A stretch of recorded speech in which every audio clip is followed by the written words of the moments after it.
Today, we'll be taking a look at the freezer door on this Whirlpool top freezer refrigerator.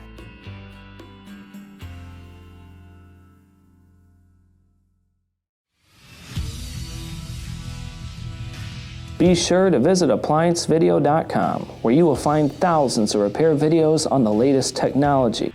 And for a limited time, you can save big on an annual membership and take advantage of all of our premium benefits. ApplianceVideo.com. Do it right the first time. Stop. Before beginning any repair, always be sure to disconnect the power to the appliance. It is also recommended to test the outlet for the proper voltage. You will need the following tools to complete this repair. The main reasons why you'd be replacing your freezer door would be if the door is having problems while it's opening and closing, or you may be having gasket issues. The gasket itself, as you can see, is actually glued on. You cannot pry it off. So if the gasket needs to be replaced, you're going to have to replace the entire door.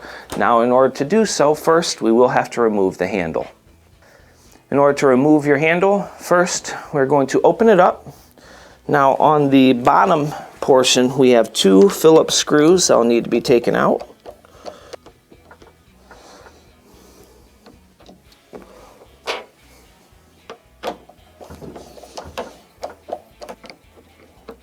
And you want to be very careful when doing this so that the handle doesn't slide.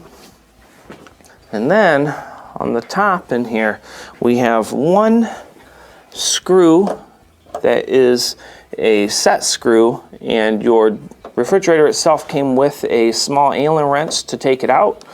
So use the enclosed Allen wrench, loosen it up. You have to go a little bit further. When you're doing this, you're going to want to pull out.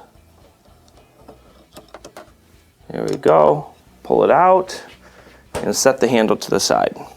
Next, with the door handle set aside, we do have to remove the handle stud.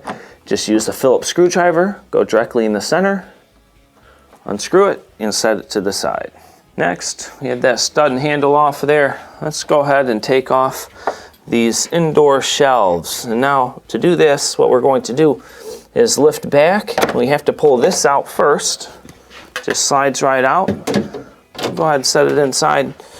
Pull these off by lifting on this back lip.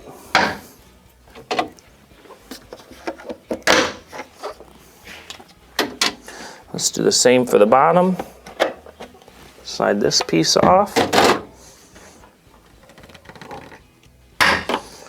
Lip. Lip. Now, let's close the door so we can take off that hinge. When taking off the hinge, make sure you keep your arm near the door. You have 3 5/16 screws to the top. They'll have to be taken out.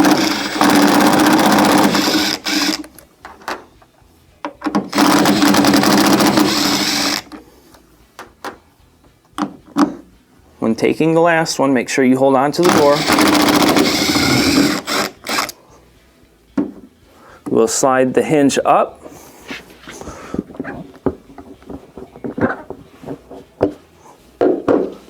Lift up on the door and then set it to the side. When installing a new door, make sure you have peeled the plastic off. Put your finger where the hole is and drop it down into the hinge. And then we're going to set it into place. Get the hinge on the top and just kind of put it in there. And you're going to end up having to move this around. So look underneath it, move it around till you get one of the bolts lined up. We will tighten it up a little bit.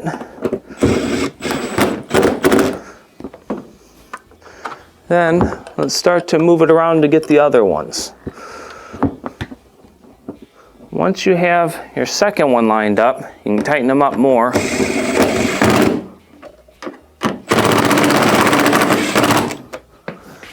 Let's put the last one in.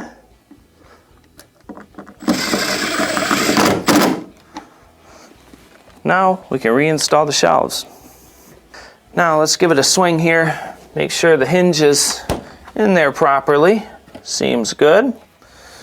And next, let's start to install these pieces back on here. Now, When doing this, what you'll do is slide the end in here and then push forward. You may have to hold the door, push forward to lock them in.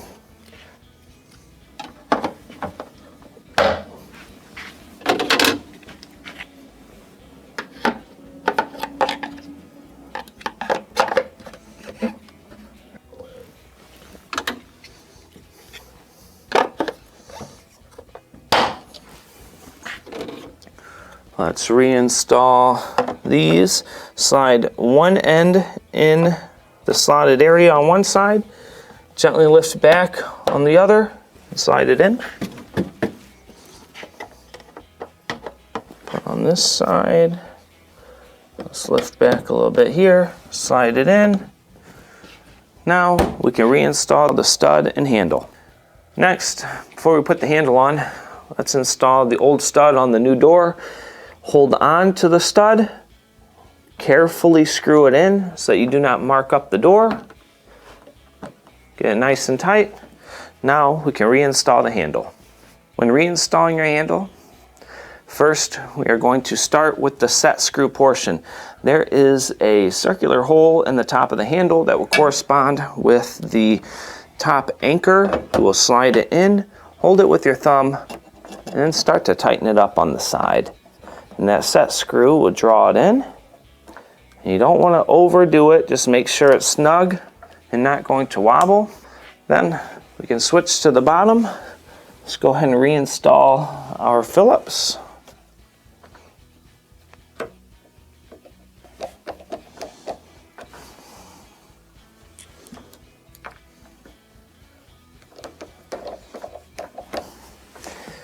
And this will complete your repair. Thank you for watching another quality video from ApplianceVideo.com. If you found this video helpful, make sure you click the like and subscribe to our channel.